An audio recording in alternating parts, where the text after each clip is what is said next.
Captain Jake Miller stood at the observation deck of the New Horizon Defense Station, sipping his morning coffee. The view of Earth from this height never got old. Blue oceans, white clouds, and the busy traffic of ships moving between the planet and the lunar colonies. It was a peaceful Tuesday morning, just like any other. Then the alarm started ringing. "Captain Miller to the bridge," came the voice over the intercom. "We have multiple contacts appearing on long-range sensors." Jake put down his coffee and walked quickly to the bridge. His crew was already at their stations, looking at the main screen with surprised expressions. Lieutenant Amy Rodriguez turned to him with wide eyes. "Sir, we've got 12 large ships materializing about 50,000 kilometers from Earth. They're big, really big." Jake looked at the screen. The ships were massive, easily 3 times the size of Earth's largest vessels. They had strange, curved designs with lots of golden decorations. They looked more like floating palaces than warships. "Are they using cloaking technology?" Jake asked. "Yes, sir, but it's pretty basic stuff. Our sensors picked them up easily once they started dropping their cloak. The technology looks about 50 years old by our standards." Jake nodded. "Any communication attempts?" "Not yet, sir. They're just sitting there." Suddenly, the main screen flickered. A new image appeared, a tall, thin alien with purple skin and elaborate robes. The alien had 4 arms and a crown-like structure on his head. Behind him, Jake could see what looked like a throne room filled with other aliens bowing low. "Greetings, primitive beings of the 3rd planet," the alien spoke in a deep, dramatic voice. "I am Supreme Commander Vexthul of the mighty Zephyrian Galactic Empire. Your world has been chosen for incorporation into our glorious empire." Jake looked around. The bridge. His crew was trying not to smile. The alien speech was so over the top that it sounded like something from an old movie. "You will surrender immediately," Vexthul continued. "Resistance is futile. Our technology is beyond your understanding. Our weapons can destroy entire star systems. Our empire spans thousands of worlds across the galaxy." Lieutenant Rodriguez whispered to Jake, "Sir, I'm scanning their weapons. They appear to be using fusion-based energy cannons. We stopped using those 20 years ago." Jake nodded and activated the communication system. "This is Captain Jake Miller of the Earth Defense Force. Welcome to our solar system.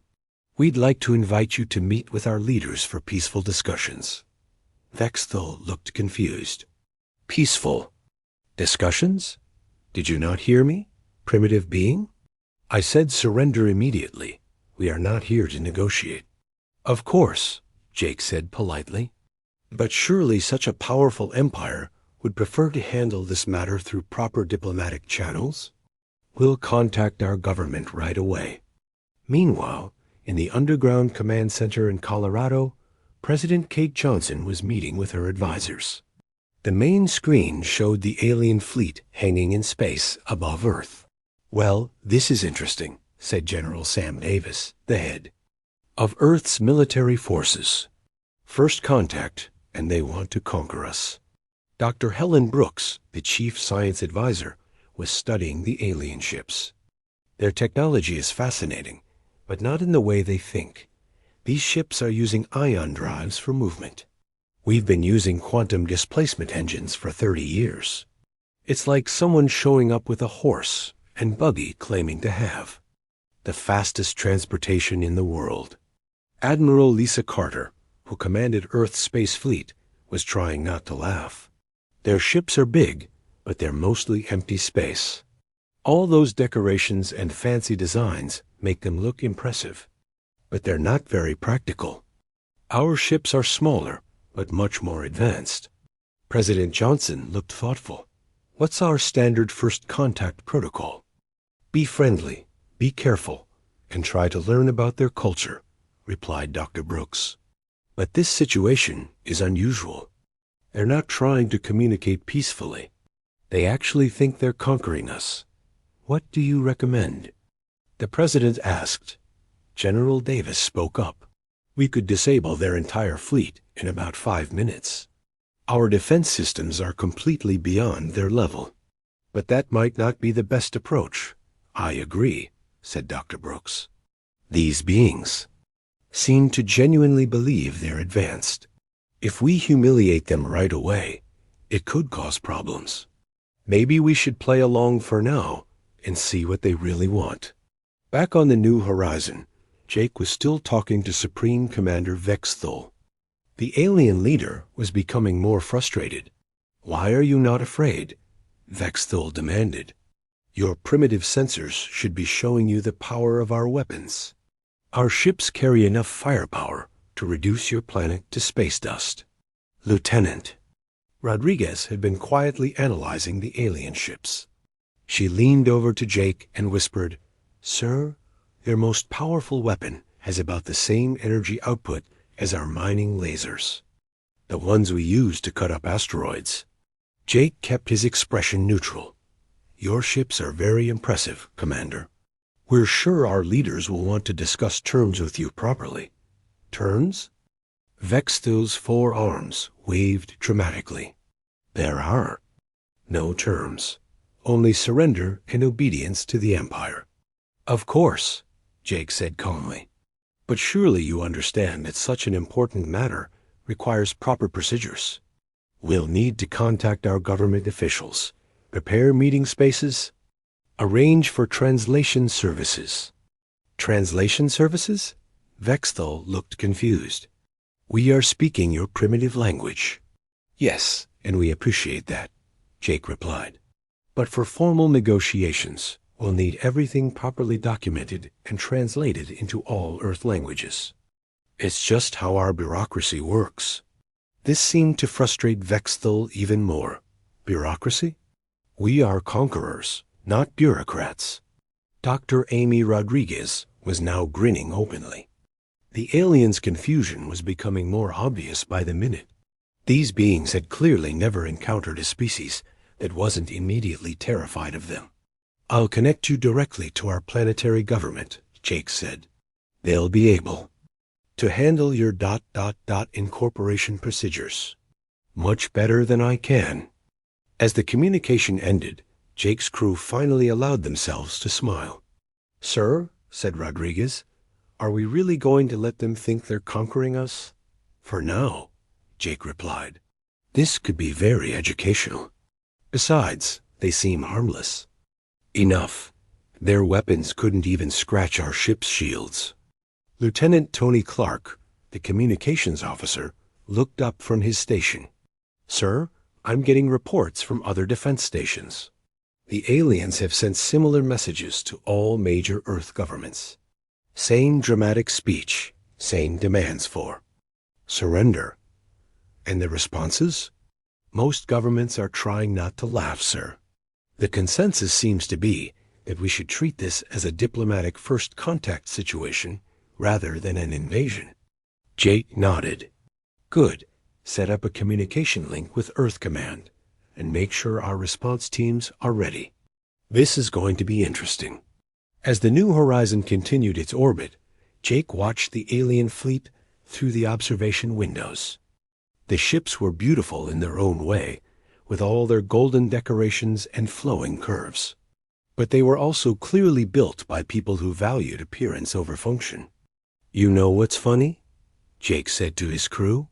They really do think they're the most advanced civilization in the galaxy. And they probably are, compared to most of the species they've encountered. Just not compared to us, Rodriguez added. With a grin. Just not compared to us, Jake agreed. This is going to be a very interesting first contact. 3 days after the first contact, the Zephyrian delegation landed at the United Nations building in New York.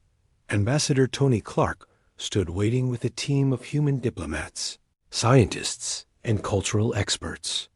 He had been briefed to be polite, but not to reveal too much about human technology right away. The alien shuttle was an impressive sight. It was covered in gold and silver decorations, with flowing designs that made it look like a work of art. but Dr. Helen Brooks, standing next to Tony, noticed that it landed with a lot of noise and smoke. Human shuttles landed silently using gravity manipulation technology. "Remember," Tony whispered to his team, "we're here to learn about them, not to show off." The shuttle's ramp lowered with dramatic music playing from speakers. Supreme Commander Vexthal walked down first, followed by several other aliens in fancy robes.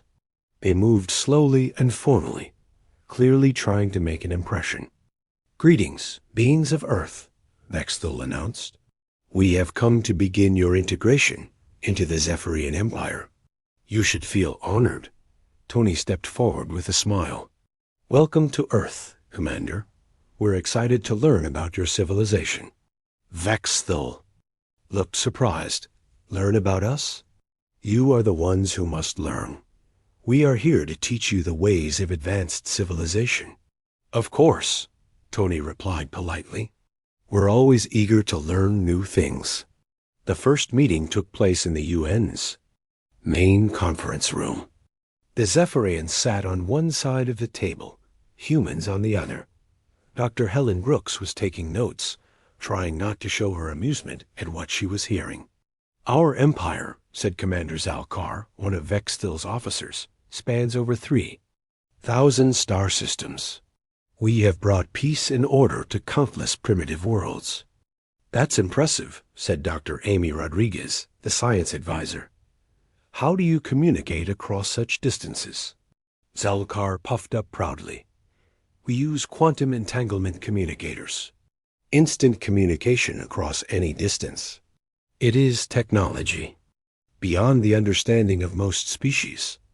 Amy nodded politely. She didn't mention that humans had been using quantum communication networks for 20 years. Every human home had access to the galactic internet through quantum links.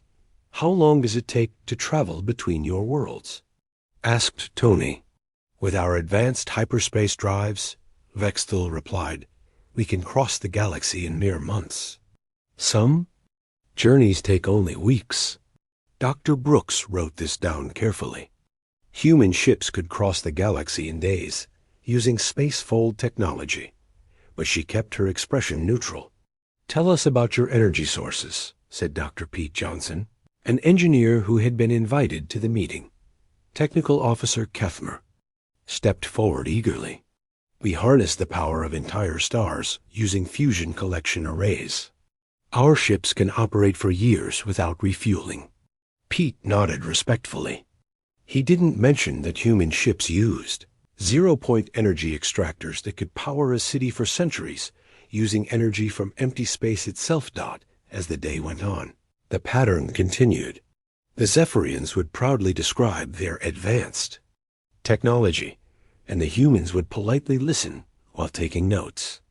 Each piece of alien technology was impressive by the standards of 100 years ago, but primitive compared to current human capabilities.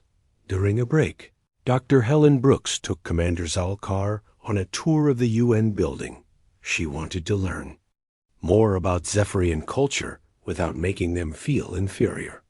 "Tell me about life in your empire," Helen said as they walked through the halls. "What do your people do for entertainment?" Zalkar seemed happy to talk about this. "We have great amphitheaters where thousands gather to watch holographic performances. Our artists can create images that seem completely real." Helen nodded. "That sounds wonderful. Do people enjoy interactive entertainment as well?" "Interactive?" Zalkar looked confused. "You know, where the audience can participate in the story or change how it ends." "Why would anyone want to change?" "A story?" Zalkar asked. "Stories are told by artists. The audience watches and learns." Helen realized that the Zephyrians had never developed interactive media. Human children grew up with stories they could enter and change, learning to be creative participants rather than passive observers. Meanwhile, Dr. Amy Rodriguez was having a similar conversation with Technical Officer Kethmer about artificial intelligence. "Our ship computers are very advanced," Kethmer was saying. They can perform millions of calculations per second and respond to voice commands. Do they learn and grow smarter over time? Amy asked. Kethmer looked puzzled. Why would a computer need to learn? We program them to do what we want them to do. Amy realized that the Zephyrians had never developed true artificial intelligence. Their computers were just very fast calculators. Meanwhile, every human had AI companions that could think, learn, and even create art and music. The cultural differences became more obvious during lunch. The humans had prepared a variety of foods from different Earth cultures, using molecular gastronomy to create interesting flavors and textures. Vexthil looked at his plate suspiciously. What is this strange substance? It's synthesized protein, with flavor compounds designed to taste like the foods from your home world, explained Chef Lisa Turner, who had prepared the meal. We analyzed the chemical composition of Zephyrian food from your ship's exhaust and created something you'd find familiar. The aliens stared at her in shock. You analyzed our exhaust to determine our food preferences? Asked Zalkar. It's a standard hospitality protocol, Lisa said cheerfully. We wanted you to feel comfortable. Vexthil took a careful bite. His eyes widened in surprise. This tastes exactly like food from my home world. How is this possible? Basic molecular chemistry, Lisa replied.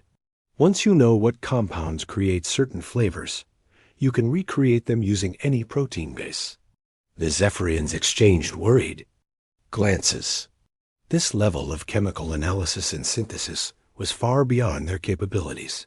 After lunch, the Zephyrians wanted to demonstrate their military technology. They set up a small weapon in the UN courtyard with appropriate safety measures. Behold, announced Commander Zalkar, the power of Zephyrian plasma cannons. The weapon fired a bright beam at a target, creating a small explosion and leaving a smoking crater. The humans applauded politely. Dr. Pete Johnson examined the weapon with interest. Very impressive, he said. The plasma containment field is quite stable. How much energy does it use per shot? Kethmer proudly stated the energy requirements. Pete nodded and made calculations in his head. The weapon used about as much energy as a human mining laser and was much less efficient. Would you like to see some of our technology? Tony asked. Vexthil looked surprised. Your technology? But you are a primitive species. Well, maybe not. Completely primitive, Tony said with a smile. Dr. Johnson, would you mind showing our guests the handheld fabricator? Pete pulled out a device about the size of a smartphone. This is a basic construction tool. Watch. He pointed it at the ground and activated it. The device created a perfect replica of the target the aliens had destroyed, but made of solid metal instead of wood. The Zephyrians stared in shock. How? Vexthil demanded. Molecular assembly, Pete explained simply. It takes carbon and other elements from the air and soil and arranges them into whatever pattern we program. Kethmer examined the device with trembling hands. This is impossible. Matter cannot be rearranged so easily. Actually, it's pretty basic technology, Pete said. Kindly, we've been using these for about 15 years. Every construction worker has one. The afternoon continued with more demonstrations and conversations. Each interaction revealed the same pattern. The Zephyrians had technology that was impressive by ancient standards, but humanity had surpassed them in every area. Dr. Helen Brooks was particularly interested in Zephyrian society. She learned that their empire was actually quite peaceful. They didn't conquer worlds through violence, but by convincing primitive species that they were gods or advanced beings worthy of worship.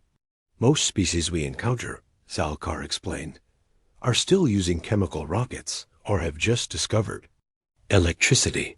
When they see our ships and technology, they assume we are divine beings. And then they join your empire willingly? Helen asked. Yes, we provide them with improved technology and governance.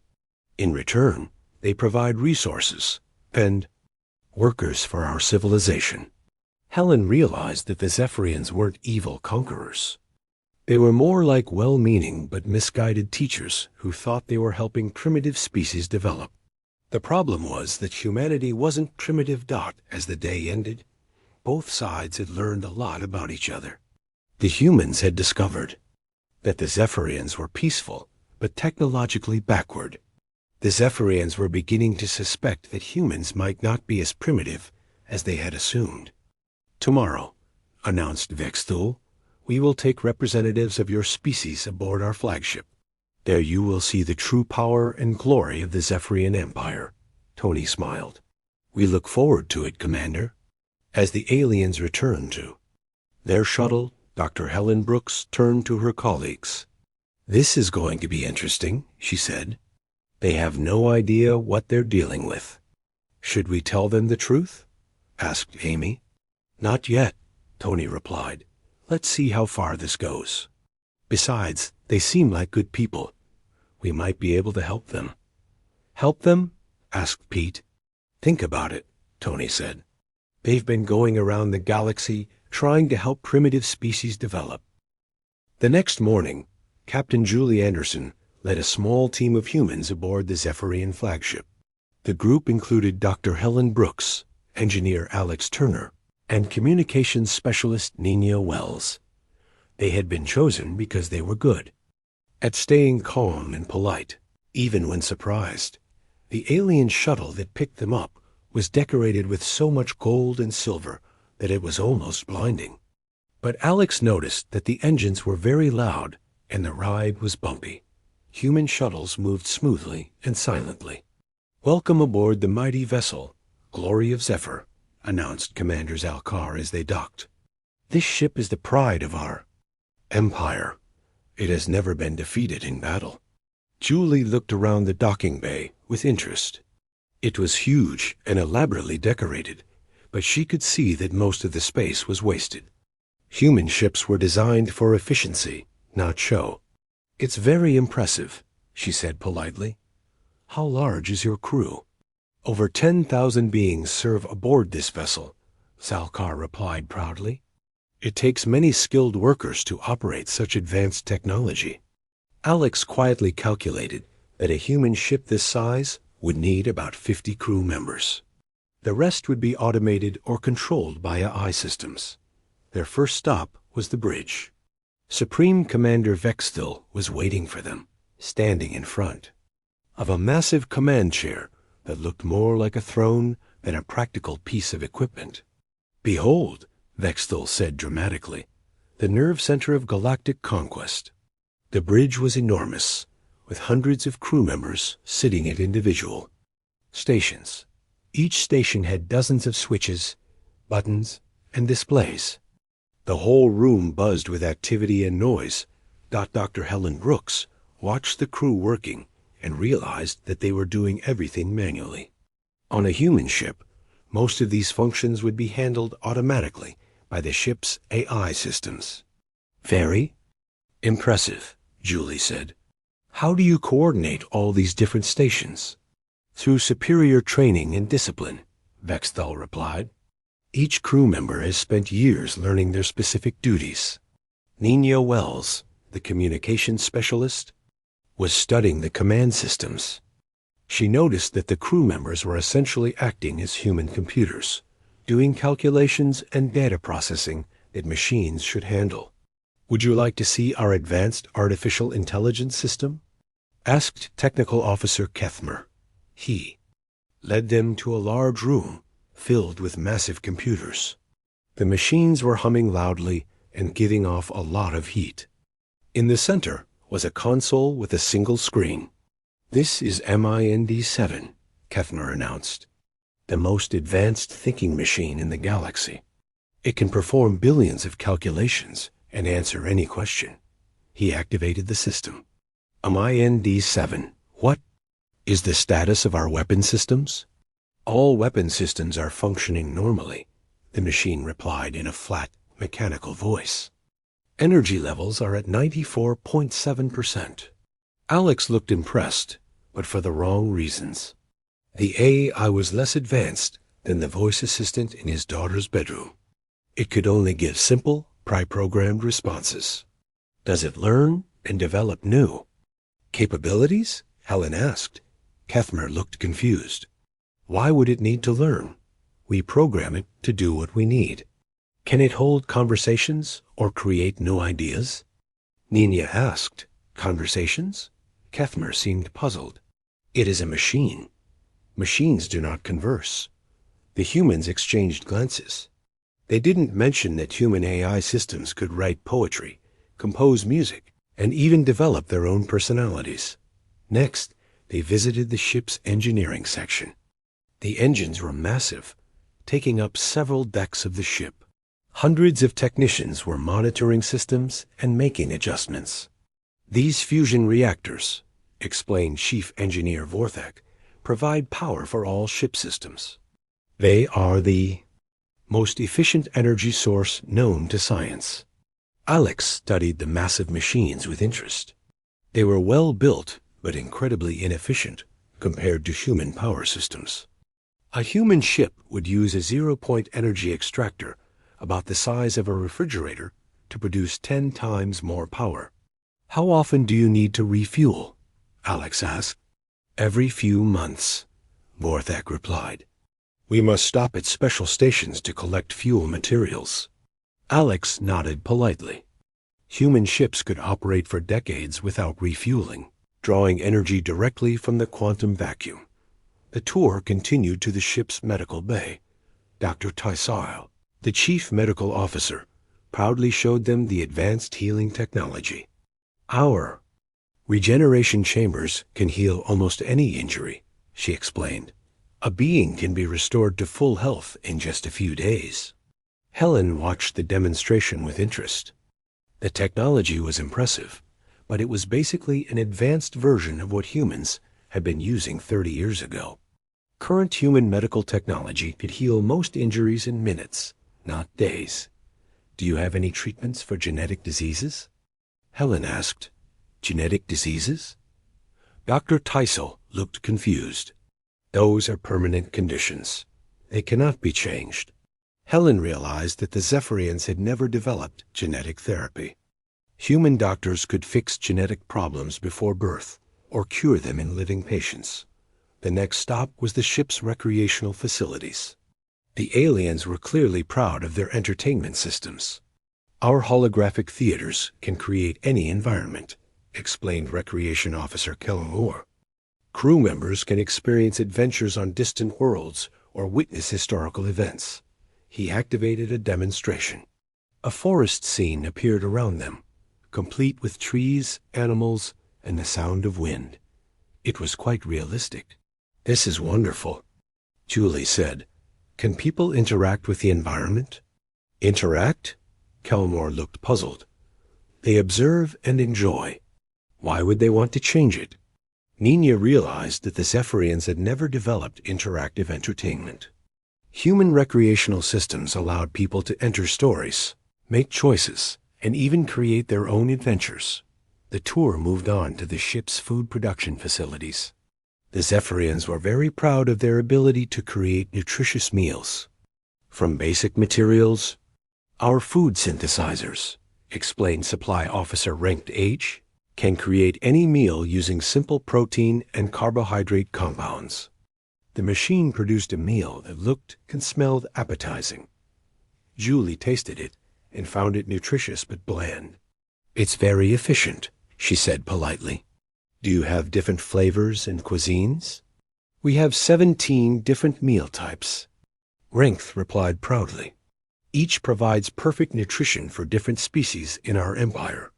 Julie didn't mention that human food synthesizers could create millions of different meals, each tailored to individual taste preferences and nutritional needs. As the tour continued, the pattern became more obvious. The Zephyrians had impressive technology, but it was all basic and inefficient compared to human capabilities. They had never developed artificial intelligence, interactive systems, or truly advanced automation. The most revealing moment came when they visited the ship's library. Librarian Scholar Vexme showed them the vast collection of knowledge stored in the ship's computers. "We have collected information from thousands of worlds," she explained. "The sum total of galactic knowledge is stored here." "How do people access this information?" Helen asked. "They request specific data from trained librarians," Vexme replied. "We find what they need and provide it to them." Helen realized that the Zephyrians had never developed search algorithms or user-friendly interfaces. Their advanced library system was basically a manual filing system with computers for storage. "Can people explore the database themselves?" Nina asked. "Why would they want to?" Vexme looked confused. Untrained users would not know how to find reliable information. The humans exchanged glances. Every human child learned to search and evaluate information independently. The idea of having to ask a librarian for every piece of information seemed incredibly restrictive. Near the end of the tour, they visited the ship's command center for scientific research. Dr. Quellack, the chief scientist, proudly showed them the analysis equipment. "Our sensors can detect energy signatures from light years away," he explained. "We can analyze the composition of distant stars and planets." Alex examined the equipment with interest.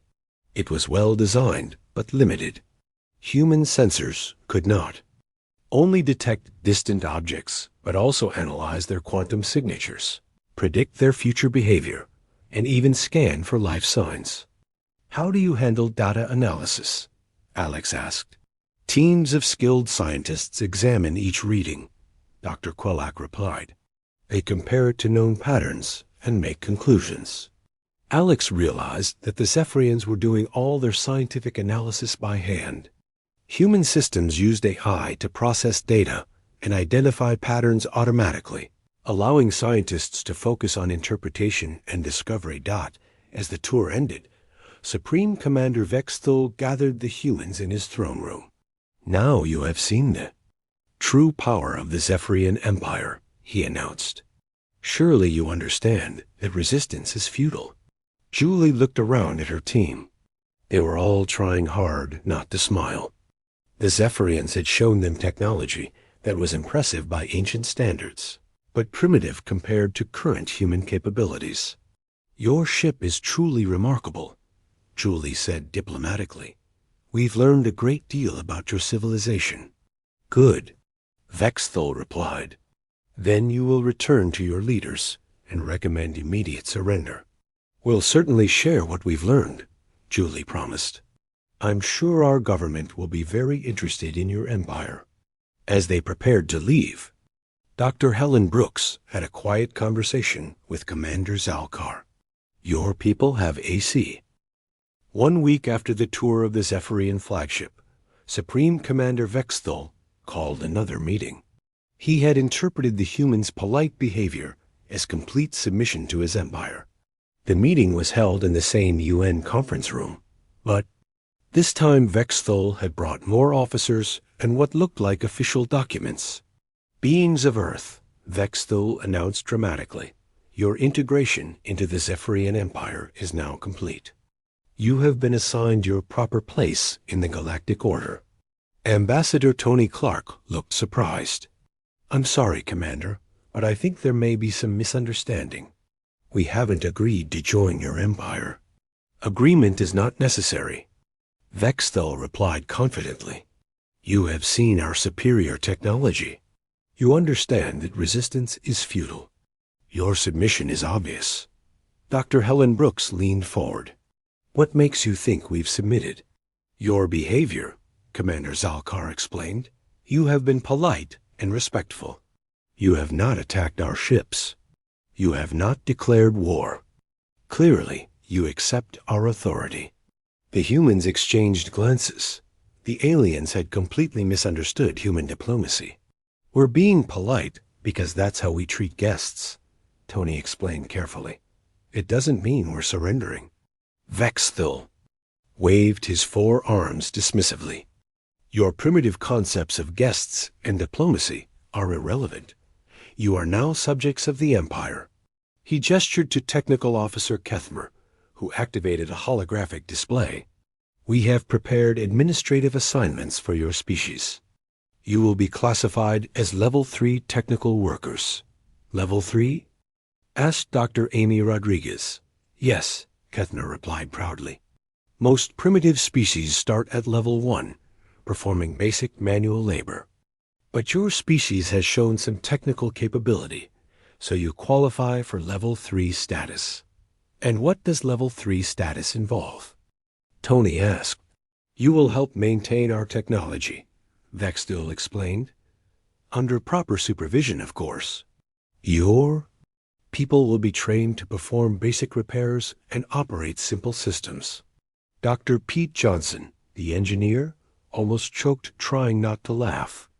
The idea of humans performing basic repairs on Zephyrian technology was absurd.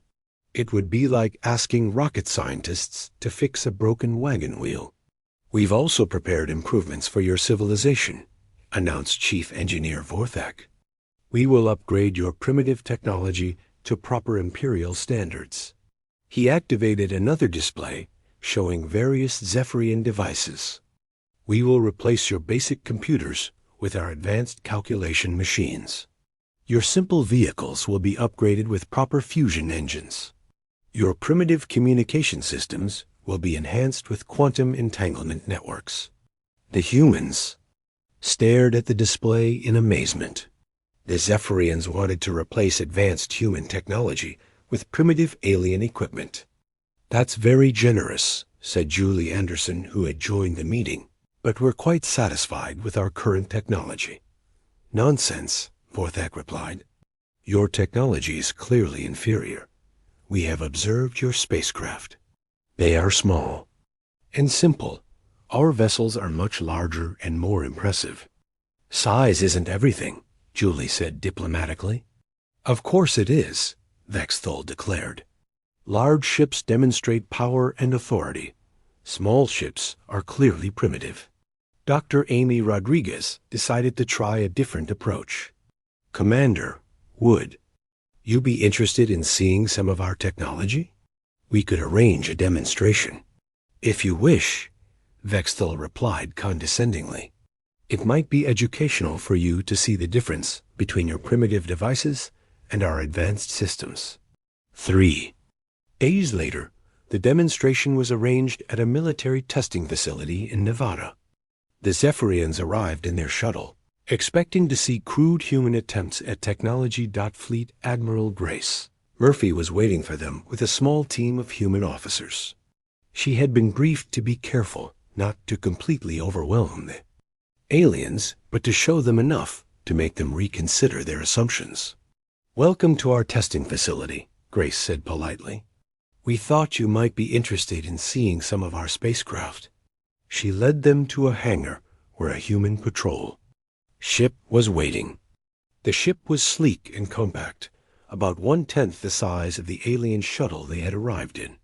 "This is rather small," observed Commander Zalkar. "How many crew members does it carry?" "One," Grace replied, "though it can carry up to 6 passengers. If needed." "One?" Vexthol looked shocked. "How can one being operate an entire starship?" "Most functions are automated," explained Captain Danny Ross, the ship's pilot. "The computer handles navigation, life support, weapons, and most other systems." "Impossible," declared Kethmer. "Machines cannot be trusted with such complex tasks." "Would you like to see a demonstration?" Danny asked Dot without waiting for an answer. He activated the ship's systems using voice commands. The engines started silently. The ship lifted smoothly off the ground and began performing complex maneuvers in the air above them. The Zephyrians watched in amazement as the small ship moved with impossible grace and precision. Their own shuttles were loud, clumsy, and required dozens of crew members to operate. "How is it so quiet?" asked Vorthak. "Gravity manipulation," Danny explained. "We don't use reaction drives for atmospheric flight." "Gravity manipulation?" Vorthak looked confused. "That's impossible. Gravity cannot be controlled." Grace decided to try a different demonstration. Would you like to see our weapon systems? She led them to a firing range where various human weapons were set up. Engineer Rob Parker was waiting with a handheld device about the size of a pistol. This is a standard military sidearm, Rob explained. Would you like to see what it can do? He pointed the weapon at a large boulder about 100 meters away. A brief flash of light, and the boulder simply vanished. Where did it go? Demanded Zalkar. Molecular disassembly, Rob replied casually. The weapon breaks down the atomic bonds. The boulder is now a cloud of individual atoms. The Zephyrians stared at the empty space where the boulder had been. Their most powerful ship weapons could barely crack such a large rock. That's impossible, Vexthal said weakly. No hand weapon could have such power. It's really just basic physics, Rob said kindly. Once you understand quantum mechanics at the atomic level, it's not that complicated. Admiral Grace decided to escalate the demonstration. Computer, please show our guests the orbital defense grid. A holographic display appeared, showing Earth surrounded by thousands of small satellites. These defensive platforms protect our planet, Grace explained. Each one is about the size of a refrigerator, but they can destroy objects as large as asteroids. How many do you have? Asked Zalkar nervously. About 50,000, Grace replied. They're fully automated and can respond to threats in milliseconds. The Zephyrians realized with growing horror that their entire fleet was completely outgunned by what humans considered basic planetary defense. The final demonstration was the most shocking. Dr. Carl Stone, a materials scientist, showed them a small device he called a fabricator. This machine can create almost anything, he explained. Watch. He activated the device and pointed it at the ground. Within seconds, a perfect replica of the Zephyrian shuttle appeared, complete in every detail. How? Whispered Kethmer. Molecular assembly, Carl replied. We scanned your shuttle when you landed and stored the pattern. The fabricator just arranges local materials to match that pattern, but the electronics, the computer systems. Vorthak protested. All reproduced perfectly, Carl confirmed. Though we had to simplify some of the components. Your technology is quite complex to manufacture. The Zephyrians stared at the duplicate shuttle in shock. In minutes, humans had created what took their best factories months to build. Supreme. Commander Vexthal sat down heavily on a nearby bench. This cannot be real, he said quietly. We are the most advanced civilization in the galaxy. You're advanced, Grace said gently. Just not as advanced as you thought. But we have conquered thousands of worlds, Zalkar protested weakly. I'm sure you have, Grace replied kindly. But those worlds were probably genuinely primitive. We're not. The ride back to the UN building was very quiet. The Zephyrians sat in their shuttle in stunned silence, trying to process what they had learned. Finally, Vexthal spoke. If your technology is so superior, why did you not simply destroy our fleet when we arrived? Tony Clark, who was riding with them, thought carefully before answering. Because we're not conquerors. We prefer to talk before we fight. But you could have eliminated us easily, Zalkar said. Yes, Tony admitted. But why would we want to? You haven't actually hurt anyone.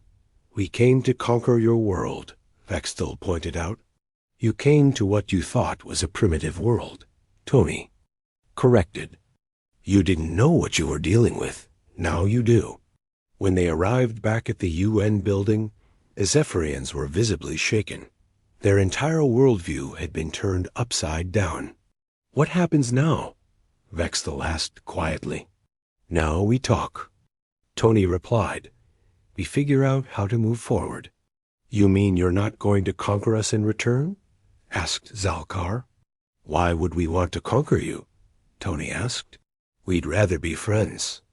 That evening, the human leadership met to discuss the situation. The aliens were clearly in shock, and decisions needed to be made about how to proceed. "They're good people," reported Dr. Helen Brooks. "They really believed they were helping. Primitive species. They never imagined they would encounter a civilization more advanced than their own." 2 weeks after the shocking technology demonstrations, Supreme Commander Vexthal requested a private meeting with the human leadership. The proud alien leader who had arrived demanding surrender now looked tired and confused. President Kate Johnson met with him in her private office, along with Ambassador Tony Clark and Dr. Helen Brooks. Vexthal sat quietly for several minutes before speaking. "I have been thinking," he said slowly, "about everything we have seen. My advisors and I have discussed your technology, your society, your approach to other species." He paused, looking uncomfortable. "We have reached a conclusion that is difficult for me to accept." "What conclusion is that?" President Johnson asked gently. "We are not the advanced civilization we believed ourselves to be," Vexthal admitted. "Compared to your people, we are the primitive ones." Tony leaned forward. "Commander, being less technologically advanced doesn't make you primitive. Your people have accomplished amazing things. You've built a peaceful empire across thousands of worlds." "Peaceful?" Vexthal looked surprised. "We are conquerors." "No," Dr. Helen said with a smile. "You're teachers. Bad teachers, maybe, but your intentions are good." Vexthal looked confused. "I do not understand," Helen explained carefully. "From what we've learned, your empire doesn't use force to conquer worlds. You find primitive species and convince them that you're advanced beings worthy of worship. Then you try to help them develop better technology and society." "That is correct," Vexthal said slowly. "That makes you teachers, not conquerors," Helen continued. "The problem is that your own technology is limited, so you can't help them very much." "Are you saying we have been inadequate?" Vexthal asked. "Not inadequate," President Johnson said kindly. "Just limited by what you knew. Everyone works with the knowledge they have." Vexthal was quiet for a long moment. Then he asked, "What do you propose we do now?" "We help each other," Tony suggested. "You teach us about the galaxy, about all the different species you've encountered. We share our technology and help you become the advanced civilization you want to be." "You would do this?" Vexthal looked amazed. "Even after we tried to conquer you?" "You didn't try to conquer us," President Johnson pointed out. "You tried to help what you thought was a primitive species. That's actually quite noble." Over the following weeks, a remarkable transformation began. The Zephyrian fleet remained in Earth orbit, but instead of an invasion force, it became a cultural exchange program. Dr. Amy Rodriguez worked with Technical Officer Kethmer to understand Zephyrian technology. She was amazed by how clever their solutions were, even if they were inefficient. "Your quantum communication system is brilliant," she told Kethmer. "It's completely different from our approach. More complex, but also more secure in some ways." Kethmer looked pleased. "Really? We thought your technology made ours obsolete." "Not obsolete," Amy explained. "Just different. We can learn from each other." Meanwhile, engineer Alex Turner was working with Chief Engineer Vorthak to upgrade the Zephyrian ships. But instead of replacing everything, they were finding ways to improve existing systems. "Your fusion reactors are actually very well designed," Alex told Vorthak. "With a few modifications, we can make them much more efficient without changing the basic design." "You mean we do not have to abandon our technology?" Vorthak asked hopefully. "Of course not," Alex replied. "Good engineering is good engineering. We just need to optimize what you already have." The cultural exchange was even more interesting. Dr. Helen Brooks spent hours talking with the Zephyrians about the thousands of species in their empire. "You've encountered so much diversity. she said to Commander Zalkar. Every species has developed different solutions to the same problems. That's incredibly valuable knowledge. But most of them are primitive, Zalkar protested.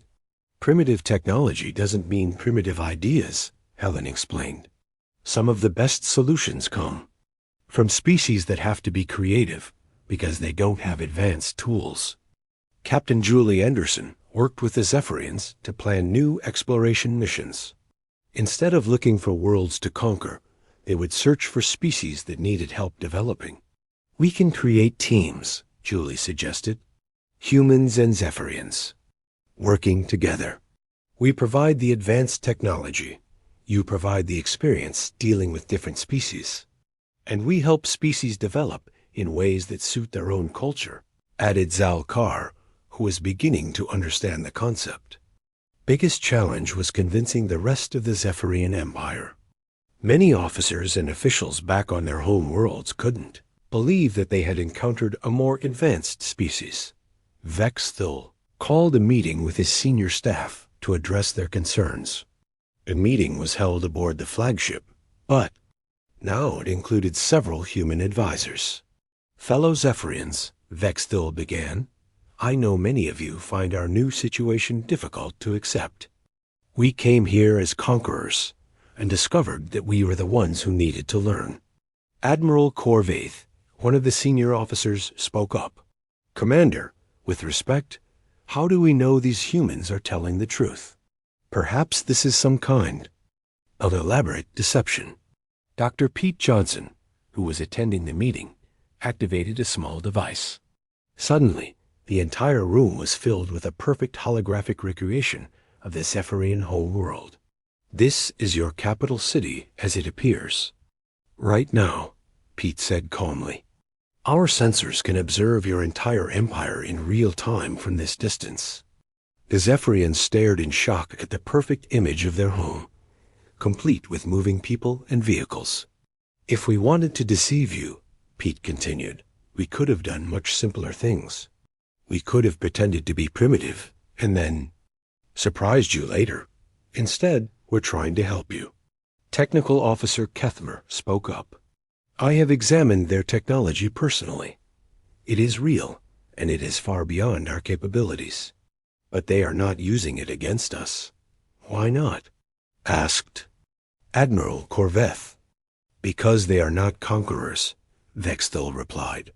They are teachers, and they want to help us become better teachers too. Over the following months, the relationship between humans and Zephyrians grew stronger. Joint teams were formed to visit worlds in the Zephyrian Empire and provide real help to developing species. Captain Danny Ross commanded the first joint mission, visiting a world called Kelm Tar, where the local species was struggling with energy production. Your people told them that fusion power was the ultimate solution, Danny explained to his Zephyrian partner, Science Officer Tysel. But their planet doesn't have the right materials for fusion fuel. What do you suggest? Tysel asked. Danny activated a portable fusion reactor.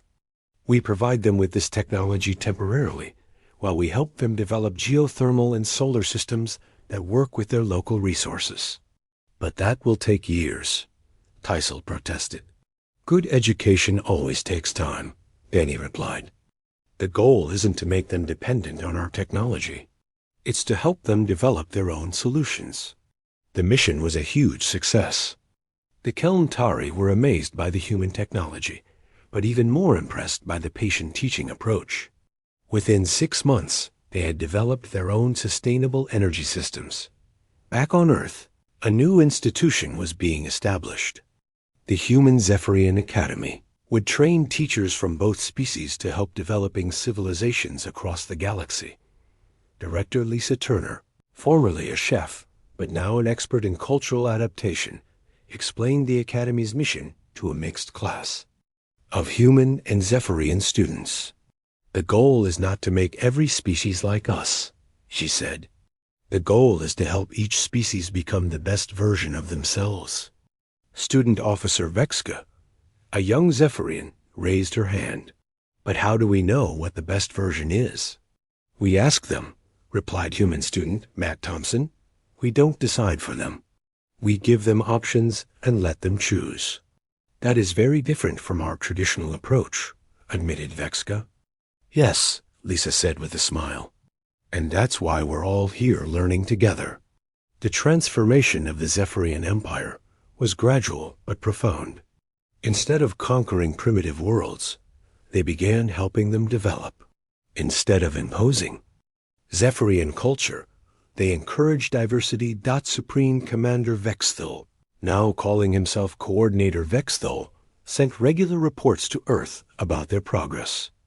The species in our empire are more creative and productive than ever before, he reported.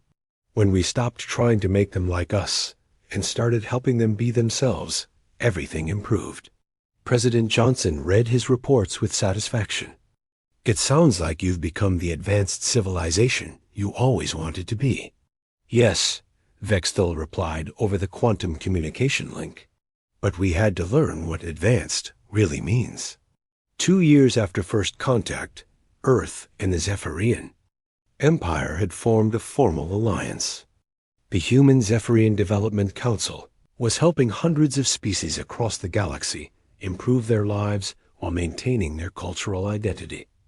Ambassador Tony Clark, now serving as Earth's representative to the galactic community, often reflected on how the crisis had turned into opportunity. We could have destroyed their fleet on the first day, he told his staff during a meeting. Instead, we gained thousands of allies and partners. Do you think they'll ever become as advanced as we are? Asked his aide, Sarah Martinez. Probably, Tony replied. But that's not really the point. The point is that we're all advancing together. Dr. Helen Brooks, now head of the Galactic. Captain Jake Morrison stood on the bridge of the UE's Thunderbolt, watching the stars through the main window. The ship moved slowly through the Kepler 442 system, checking for any problems or dangers. Jake had been a captain for 10 years, and he knew space could be dangerous. His crew of 180 people trusted him to keep them safe. Captain, I'm getting something strange on the sensors, said Commander Lisa Parker. She was Jake's second in command and had worked with him for 5 years. Lisa looked at her screen with worried eyes. There are energy readings coming from behind the third planet. They don't look like anything we've seen before. Jake walked over to Lisa's station. The numbers on her screen were jumping around like crazy. Whatever was out there was big and powerful. How many ships do you think it is? He asked. At least 10, maybe more, Lisa said. They're much larger than us, Captain. Each one is about 3 times the size of the Thunderbolt. The bridge became quiet. Everyone knew that meeting unknown aliens could mean trouble.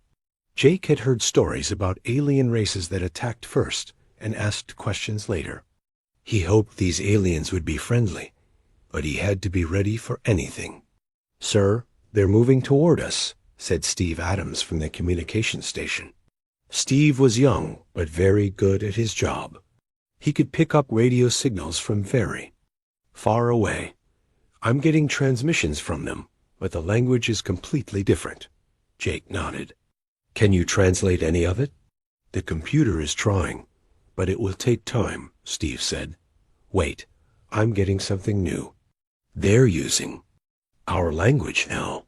The main screen flickered, and suddenly a face appeared. It was not human. The alien had gray skin, yellow eyes, and sharp teeth. Its head was longer than a human head, and it had no hair. The alien wore what looked like a military uniform with many medals and symbols. Primitive humans, the alien said in a deep, rough voice. I am War Commander Vexthul of the Zephyrian Empire. You have entered our space without permission. This is a crime that requires punishment. Jake stepped forward so the alien could see him clearly. I am Captain Jake Morrison of the United Earthship Thunderbolt. We are on a peaceful mission. We didn't know this was your space. Vexthul laughed, showing his sharp teeth. Peaceful? You humans always say you are peaceful. but you carry weapons. We have been watching your species for some time. You are new to space travel, and you think you can go anywhere you want. We don't want any trouble, Jake said, keeping his voice calm. We can leave this system right now, if that's what you want. Leave? Dexval's yellow eyes got brighter. No, human. You have insulted the Zephyrian Empire by coming here. We have conquered 17 star systems, and we have never lost a battle. Your ship is small and weak compared to ours. Lisa whispered to Jake, Captain, I count 12 ships. They all have energy shields and plasma weapons. Their technology is much more advanced than ours. Jake knew they were in serious trouble. The Thunderbolt was a good ship, but it was not built for fighting large alien fleets. It had railguns and missiles, but the aliens probably had better weapons and defenses. I will give you one choice, Captain Morrison, Exval continued. Surrender your ship now, and we will make your deaths quick. If you try to fight us, we will destroy you slowly and take your ship apart piece by piece. The bridge crew looked at Jake, waiting for his decision. He could see fear in their eyes, but also trust. They believed he would make the right choice. Jake thought about his options. He could surrender and hope the aliens would be merciful. He could try to run away, but their ships were probably faster. Or he could fight, even though the odds were terrible. Captain, said Chief Engineer Mike Torres through the intercom, I've been listening to their transmissions. These aliens think we're just primitive creatures with simple weapons. They don't know much about human technology or fighting methods. Jake smiled slightly. Maybe the aliens were making a mistake by thinking humans were weak and stupid. Throughout history, humans had won battles by being clever and using new tactics. Maybe they could do it again. War Commander Thexval, Jake said, looking directly at the alien on the screen. I reject your demand for surrender. If you want my ship, you'll have to take it. Thexval's eyes opened wide with surprise. You dare to challenge the Zephyrian Empire? With one small ship against 12 of ours? You are either very brave or very foolish, Ewan. Maybe both, Jake said. But humans don't give up without a fight. Very well, Thexval said, his voice getting angrier. We will show you the power of the Zephyrian Empire. Prepare to die, Captain Morrison. The screen went black. Jake turned to his crew and saw determination replacing fear on their faces. Lieutenant Amy Foster was already working at the weapons station, preparing the ship's guns. Dr. Helen Brooks was running scans on the alien ships, looking for weaknesses. All hands, this is the captain, Jake announced over the ship's intercom. We are about to face a superior enemy force. But remember, we are humans. We have survived ice ages, wars, plagues, and everything else the universe has thrown at us. We don't give up, and we don't surrender. Today, we show these aliens what humans are really made of. The crew began preparing for the fight of their lives. They had no idea that they were about to change the way the entire galaxy thought about humanity. On the bridge of the Zephyrian flagship, War Commander Thexval laughed as he watched the small human ship on his screen. The Thunderbolt looked like a toy compared to his massive warships. His officers stood around him, all smiling and making jokes about the foolish humans. Sir, shall I order the full fleet to attack? Asked Sub-Commander Kethron, a young officer eager to prove himself. We could destroy them in seconds with all our ships firing together. Thexval waved his hand dismissively. No, that would be wasteful. One ship is enough to handle these primitive humans. You may have the honor, Kethron. Take your ship, avoid render, and show these humans what happens when they challenge the Zephyrian Empire. Catherine's eyes lit up with excitement. Thank you, War Commander. I will make quick work of them. Just remember to leave some pieces for our scientists to study, Thexval said. They want to learn more about human technology, though I doubt there's much to learn from such basic weapons. The other officers laughed again. They had fought many different alien species, and humans seemed to be the weakest they had ever encountered. Their ships were small, their weapons were simple, and they had no energy shields. It would be like fighting children with sticks. Meanwhile, aboard the Thunderbolt, Captain Jake Morrison gathered his senior officers in the briefing room. The room was small and cramped, very different from the huge command centers on the alien ships. But Jake knew that size didn't always matter in a fight. "Report," Jake said as his officers sat down around the table. Commander Lisa Parker spoke. "First, the aliens have 12 ships total. Each one is about 3 times our size and heavily armed. They have energy shields that can probably stop our regular weapons." Chief Engineer Mike Torres added, "I've been analyzing their engine signatures. They use some kind of fusion power system, much more advanced than ours. But their ships are also much heavier, which means they can't turn as quickly as we can." Lieutenant Amy Foster looked up from her tablet. "Their weapons are plasma-based, which means they're powerful, but they travel slower than our railgun rounds. If we can stay at long range and keep moving, we might be able to avoid getting hit." Dr. Helen Brooks, the ship's science officer, had been quiet during the discussion. Now she spoke up. "I've been studying their communication signals. Their language suggests they think in very straight lines. They probably use traditional military tactics that have worked for them before." Jake nodded. This was exactly what he had hoped to hear. "What about their weaknesses?" "Well," Dr. Brooks continued, "they seem to expect their enemies to fight the same way they do. They form up in neat formations and trade shots until one side wins. They've probably never faced guerrilla warfare." Mike Torres smiled.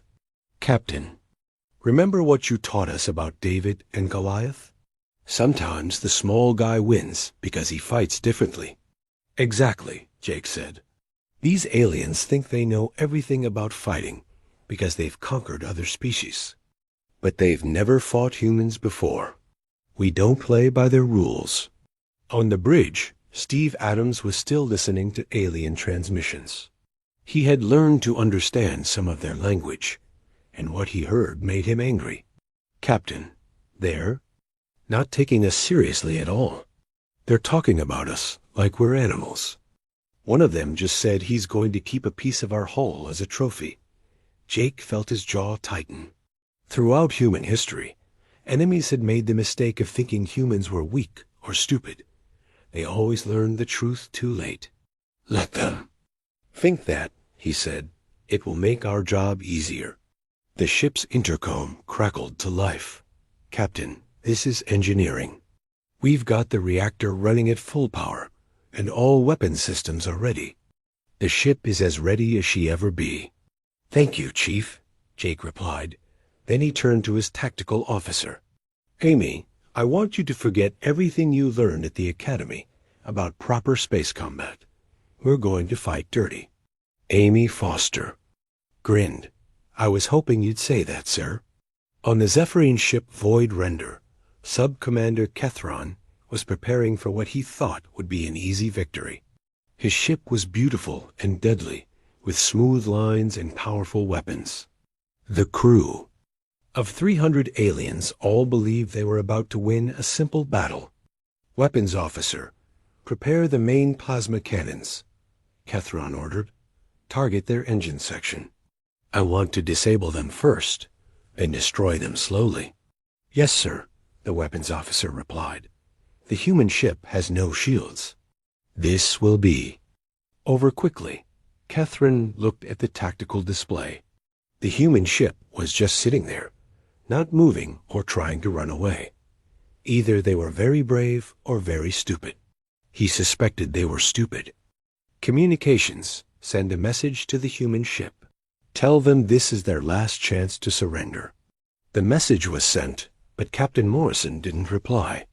Instead, the Thunderbolt began to move. It wasn't running away, though. It was moving. toward the asteroid field near the system's fourth planet. "Sir, they're heading for the asteroids," reported the navigation officer. "Should we follow them?" Catherine laughed. "Of course we follow them. They think they can hide behind rocks. Our sensors can track them anywhere. Besides, those asteroids will just make it more interesting." What Catherine didn't know was that Captain Morrison had studied the asteroid field. For the past hour, he knew exactly where every large rock was located, and he had a plan. The aliens were about to learn that humans had been fighting in difficult terrain for thousands of years. Back on the Thunderbolt, the crew was busy preparing for battle. Security Chief Danny Walsh was checking the ship's armor plating, making sure it could take some hits. Weapons Specialist Rick Coleman was loading the railguns with special ammunition that Dr. Brooks had modified. "Captain," Lisa said quietly, "are you sure about this? We're outnumbered 12 to 1. Jake looked at his friend and second in command. "Lisa, my grandfather fought in World War II. He was at a place called Normandy, where thousands of men charged into machine gun fire because they knew it was the right thing to do. They were scared, but they did it anyway. That's what humans do." Lisa nodded. She understood. Sometimes you had to fight, even when the odds were terrible. Sometimes you had to prove that you wouldn't be pushed around. "All stations, this is the—" "Captain," Jake announced, "the enemy is approaching. Remember, we're not just fighting for ourselves. We're fighting for every human who will come after us. We're showing the galaxy that humans don't back down from bullies." The void render was getting closer, its plasma cannons glowing with deadly energy. Sub-Commander Catherine was confident and relaxed. He had no idea that he was about to face the most dangerous species in the galaxy. The Zephyrian ship Void Render moved through space like a predator hunting its prey. Sub-Commander Catherine stood on his bridge, watching the human ship get smaller on his screen as it headed toward the asteroid field. He was not worried at all. In fact, he was excited to finally have some action after months of boring patrol duty. "Sir, we are now in optimal firing range," reported his weapons officer. "The human ship is moving between the asteroids, but our targeting computers can track them easily." Catherine smiled, showing his sharp teeth. "Fire the main plasma cannons. Aim for their engines. I want to disable them first, so they can't run away." Bright blue energy beams shot out from the Void Render toward the Thunderbolt. The plasma moved. Fast, but not as fast as the bullets from human railguns. Captain Morrison had been counting on this. He had studied the alien weapons for the past hour and knew exactly how much time he had to react. "Incoming fire," shouted Lieutenant Amy Foster. From the weapons station, "Plasma beams, multiple targets. Evasive maneuvers," Jake ordered. "Take us behind that big asteroid now." The Thunderbolt twisted and turned between the floating rocks. The plasma beams missed by several hundred meters, hitting empty space where the ship had been just seconds before. The alien weapons were powerful, but they couldn't hit what they couldn't predict.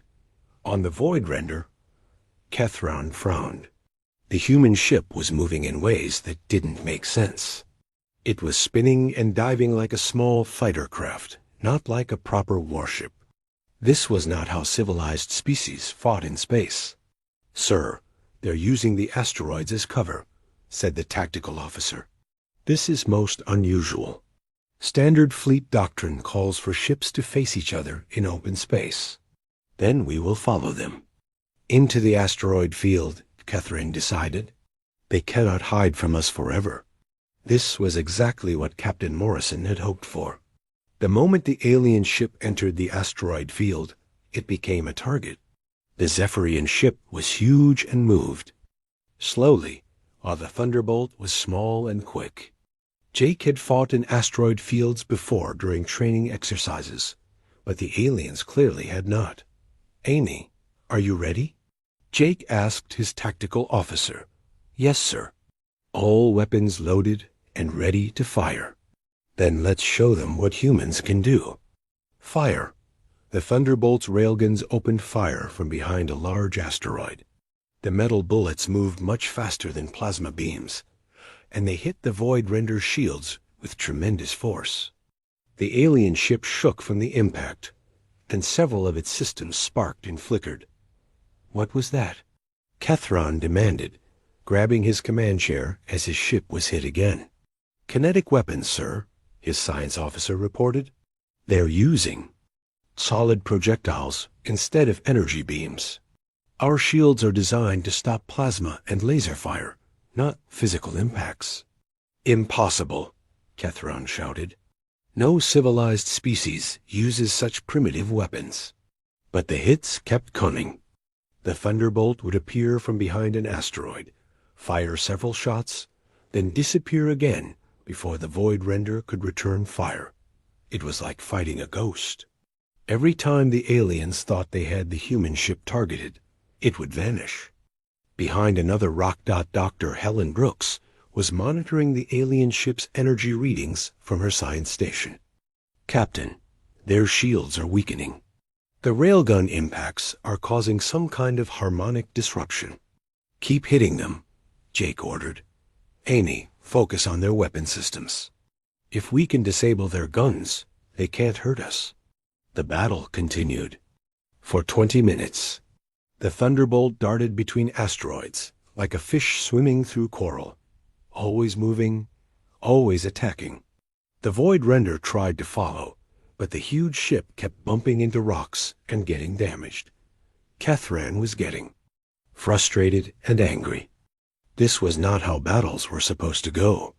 His ship was bigger and more powerful, but the humans were fighting like cowards, hiding behind rocks and running away after each attack.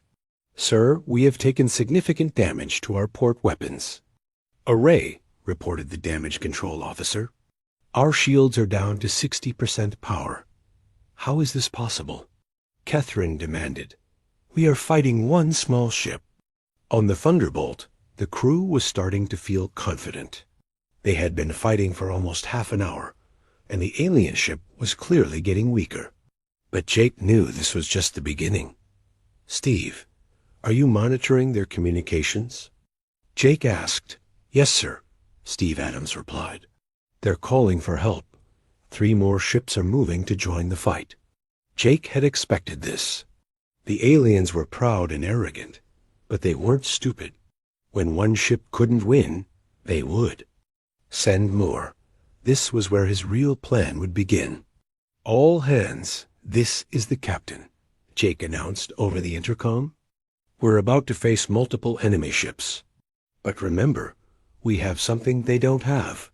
We have the will to fight for our freedom.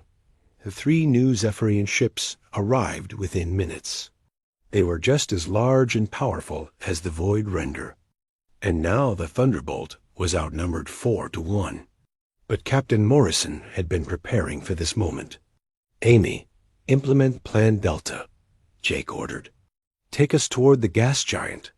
Sir, that's very dangerous, Commander Lisa Parker warned. The radiation and gravity fields could damage our ship. That's exactly what I'm counting on, Jake replied. The aliens don't know how to fight in extreme environments. We do. The Thunderbolt raced toward the massive gas giant at the edge of the system. The planet was huge and dangerous, with swirling storms and deadly radiation. Most species avoided getting too close to such planets, but humans had learned to use dangerous environments as weapons. The 4 alien ships followed, their commanders now working together to destroy the stubborn human vessel.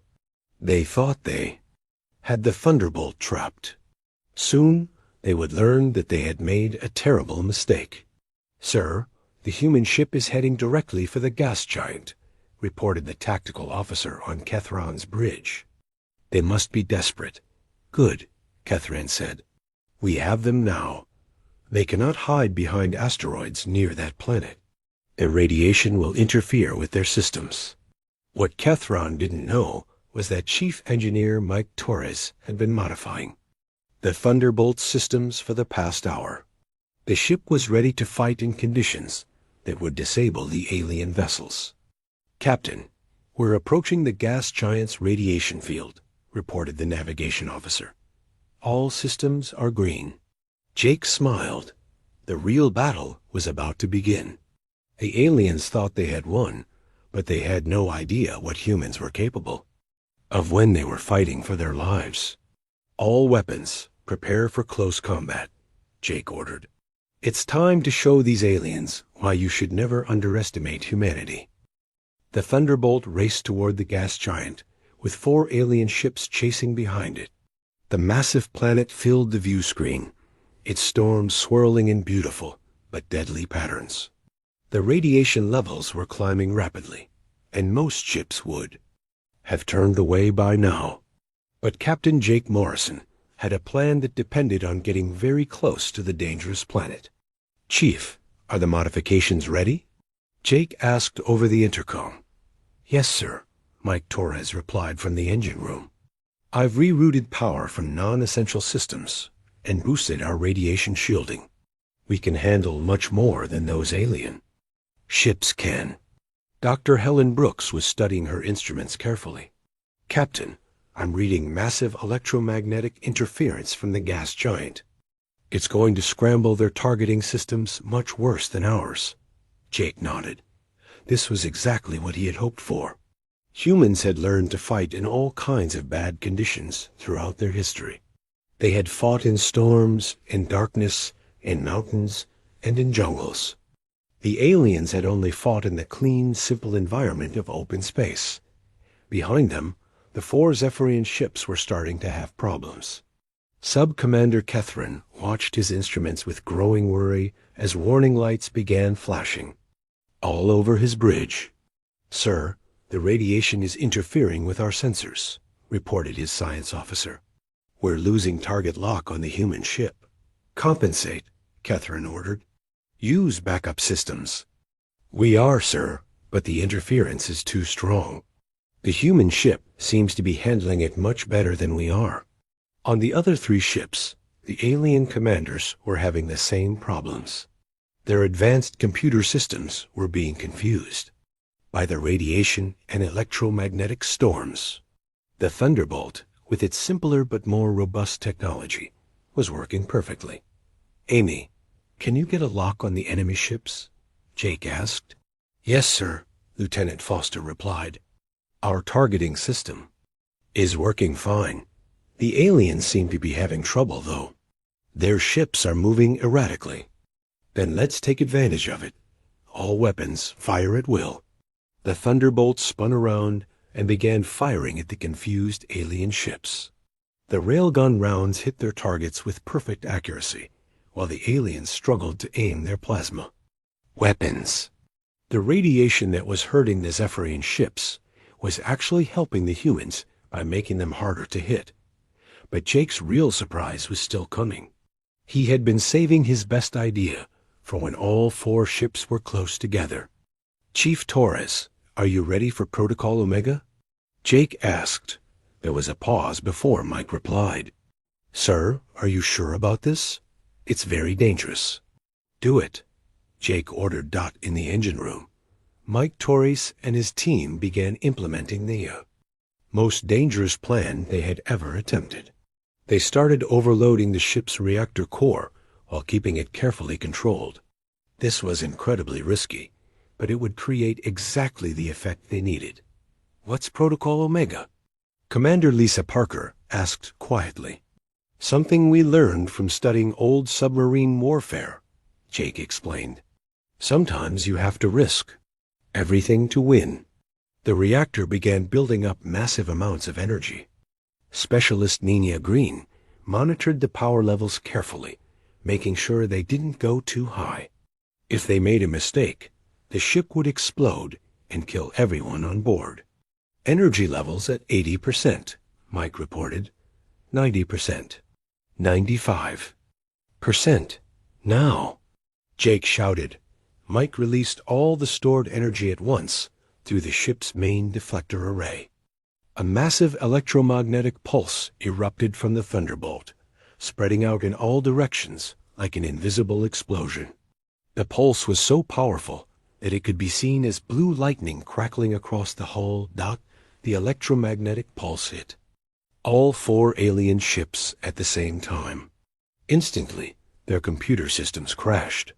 Warning alarms went off on every Zephyrian bridge as their advanced technology failed completely. Navigation systems went offline. Weapons systems shut down. Even their life support systems began having problems.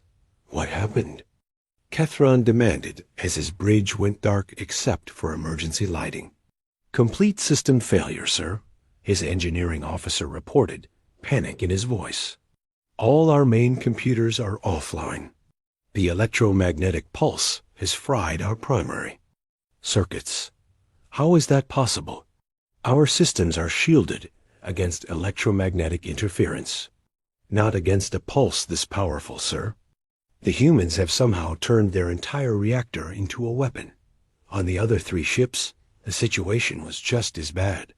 The aliens found themselves floating helplessly in space, their mighty warships reduced to dead metal. They had never seen anything like this before. No civilized species would risk destroying their own ship just to disable an enemy. But the Thunderbolt was still working perfectly. Human engineers had built their systems to be tough and simple, able to survive anything. The electromagnetic pulse had been carefully designed to hurt the aliens without damaging their own ship. All enemy ships are disabled, Captain, Amy Foster reported with excitement in her voice. Their weapons are offline, and they're not maneuvering. Excellent, Jake said. Steve, open a channel to all alien ships. Channel open, sir. Jake looked directly at the camera that would transmit his image to the enemy commanders. War Commander Vexval, this is Captain Morrison. Your ships are disabled and defenseless. You challenged us thinking we were weak and primitive. You were wrong. On the flagship, Vexval stared at the human captain on his emergency screen. Half of his systems were dead, and his mighty fleet was helpless. How had this happened? How had one small human ship defeated 4 of his best warships? This is impossible, Vexval said. Your technology is inferior to ours. Our technology is different from yours, Jake replied. We build our systems to survive in harsh conditions because Earth taught us that the universe is a dangerous place. We learn to be tough and adaptable. You learn to rely on advanced computers and energy shields. When those fail, you have nothing left. Security Chief Danny Walsh appeared on Jake's screen. Captain, should we prepare boarding parties? Not yet, Danny, Jake said. I think these aliens are starting to understand their situation. Dr. Brooks was studying the disabled alien ships. Captain, their life support systems are failing. The electromagnetic pulse damaged more than just their weapons and navigation. Jake thought about this.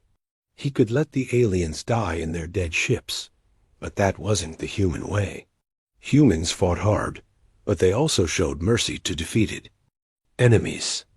Open a channel to all ships, Jake ordered. War Commander Vexval, your life support systems are failing. We are prepared to rescue your crews if you surrender immediately. Vexval's yellow eyes widened with surprise. The human was offering to save them after they had tried to destroy his ship. This was not what he expected from a primitive species. Why would you help us? Vexval asked. Because that's what humans do, Jake replied. We fight when we have to, but we don't murder helpless people. Even enemies deserve a chance to live. For the first time in his life, Vexval was beginning to understand that he had made a terrible mistake.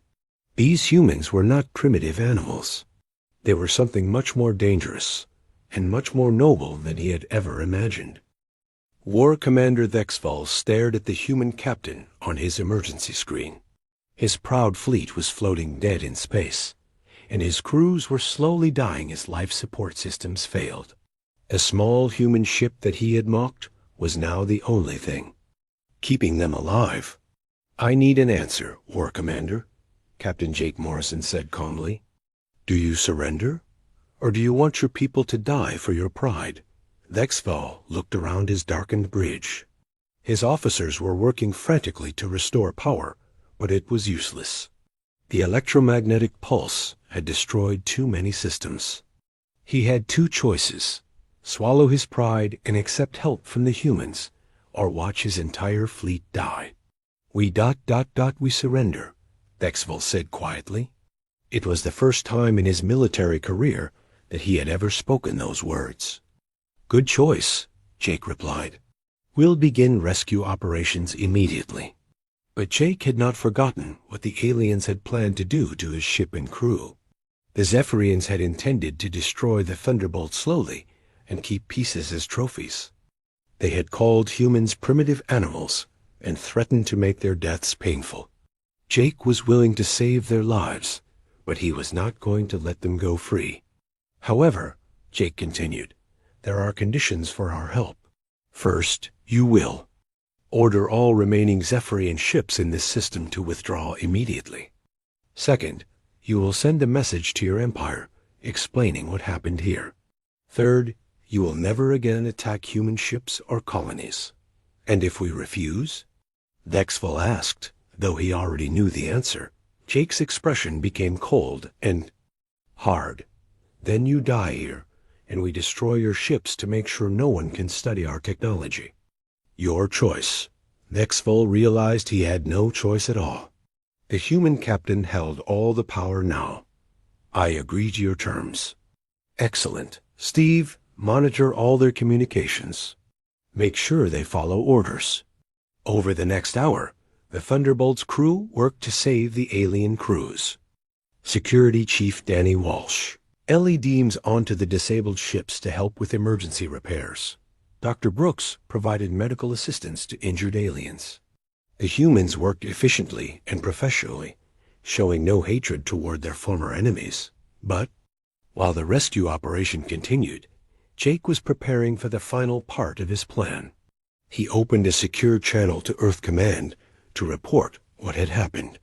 Then he opened another channel that would broadcast to both the Zephyrian Empire and any other alien species that might be listening. This is Captain Jake Morrison of the United Earth ship Thunderbolt, he began. Today, a Zephyrian fleet of 12 ships attacked our single vessel without provocation. They demanded our surrender and threatened to torture and kill my crew.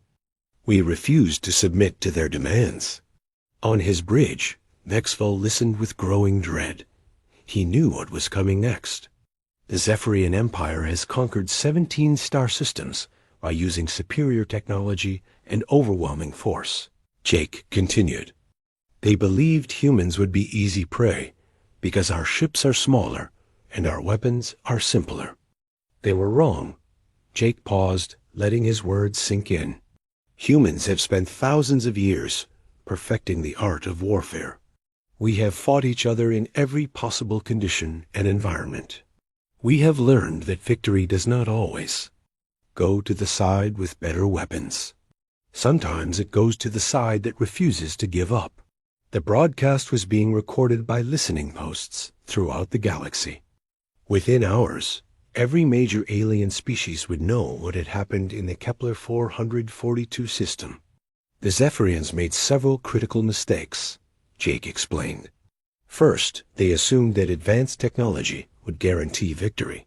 But technology is only as good as the people using it.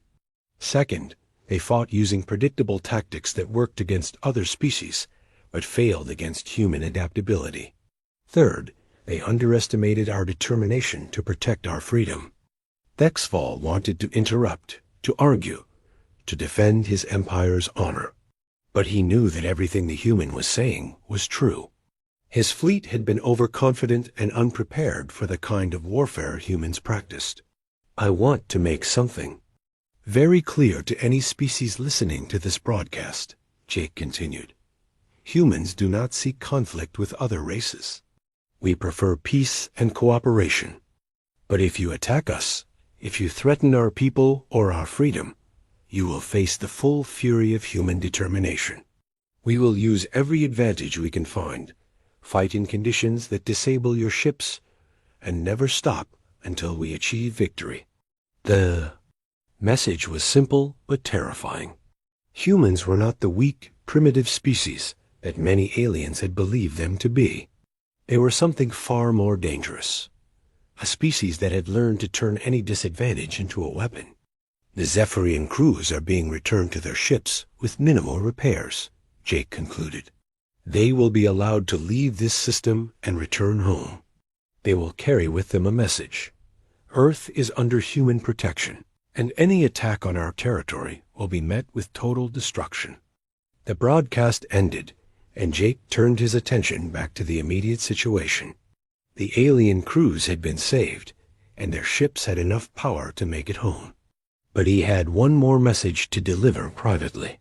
"War Commander Thexfall," Jake said over a private channel, "you and your crews are free to go, but I want you to remember something. Today, you learned that size and advanced weapons don't guarantee victory. You also learned that humans show mercy to defeated enemies, something your empire apparently never taught you." Thexfall nodded slowly. "Captain Morrison, may I ask you something?" "Go ahead." "Your ship was outnumbered 12-1. Your weapons were inferior to ours. Your technology was simpler. How did you know you could win?" Jake smiled slightly. "I didn't know we could win, War Commander, but I knew we would never stop fighting. That's the difference between humans and every other species you've conquered. We don't fight until we think we might lose. We fight until we win, or until we're all dead." The words sent a chill through Thexfall's body. He had spent his entire career fighting species that surrendered when the odds became impossible. Humans apparently didn't understand the concept of impossible odds. One by one, the damaged Zephyrian ships limped away from the gas giant. Their crews were alive, but their pride was shattered. They had been defeated by a single small ship, using tactics they had never seen before. As the alien fleet disappeared into hyperspace, Jake addressed his crew over the intercom. "All hands, this is the captain. Today we faced overwhelming odds and emerged victorious. You have shown the galaxy that humans are not prey. You are not victims. You are the descendants of every human who ever refused to surrender in the face of impossible odds." The crew cheered throughout the ship. They had not only survived an encounter with a superior alien fleet, they had won decisively. More importantly, they had established humanity's reputation among the stars. Dr. Brooks approached Jake with a concerned expression. "Captain, do you think we've made enemies of the entire Zephyrian Empire?" Jake shook his head. "No, Helen. I think we've made them very careful about attacking humans in the future. Word of this battle will spread throughout the galaxy. Other species will think twice before challenging us." He was right. Within days, the story of the Battle of Kepler 442 was being told in alien military academies as an example of how superior technology could be defeated by superior tactics and determination. The Zephyrian Empire quietly ordered its fleets to avoid human space, but more importantly, other alien species began to see humans in a new light. They were not the primitive newcomers that many had assumed. They were a species that had survived and thrived on a dangerous world by becoming the most adaptable and determined fighters in the Yow. Galaxy. Captain Jake Morrison and the crew of the Thunderbolt returned to Earth as heroes. But their real victory was not the battle they had won. It was the message they had sent the entire galaxy. Humanity would not be conquered, enslaved, or destroyed. Any species that tried would face the same fate as the Zephyrian fleet. The age of humans being underestimated had come to an end.